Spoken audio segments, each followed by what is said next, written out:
Reason number three, why I'm not worried about prompt dependency for this particular example, is how prompt dependency tends to form, especially when using different prompting strategies. In this particular video, as I already mentioned, the person is engaging in some problem solving.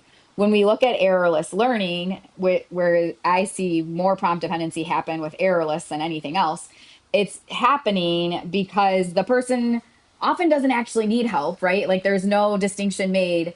It's just blanketly put into plans that errorless prompting is going to happen. So the person develops a learning history of, I just sit here and these people do things and then I do what they do, or whatever happens with the prompting. If that is someone's learning history that they never have to try on their own, no problem solving needs to happen, no initiations need to occur, over time, you're obviously going to see a lot more prompt dependency. Why would you see anything different than that, right? Now, if someone actually needs the help and you're trying to lessen the amount of errors that would be happening and there's active engagement going on and they want the help and you're using errorless, you probably won't see that issue. This is more for just, again, the kind of like blanket use of errorless without a whole lot of additional analysis or observation put behind it. For me personally, what I have found is more successful is what you saw in the video, again, where it's this, we're giving an opportunity to problem solve and we're giving feedback and support. And then also I use a strategy called priming, where it's basically teaching beforehand, where you do a mini lesson and then you ask questions about it. And those two different strategies have resulted in way less prompt dependency than anything else that I could do. Again, though, you have to be really closely observing the child or the client and seeing, hey, do they want help right now? Are they an active participant in what I'm doing?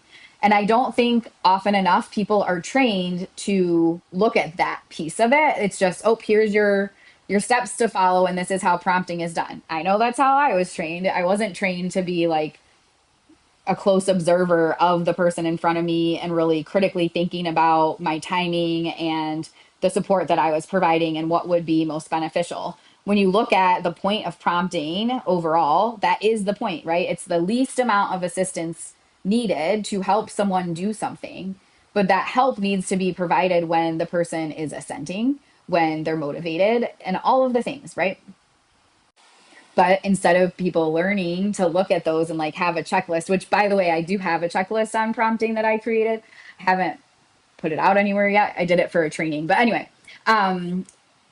there oftentimes when people are being trained to prompt, they're just being trained on what the different types of prompts are, usually to prompt immediately, maybe a little bit about fading, but they're not really being trained on how to closely observe the child and provide the support that's needed. So for me, knowing my thought process in the video, especially, I'm not concerned about prompt dependency, but I would be if I know that my person hasn't been trained to look at all these things that we've talked about in this answer.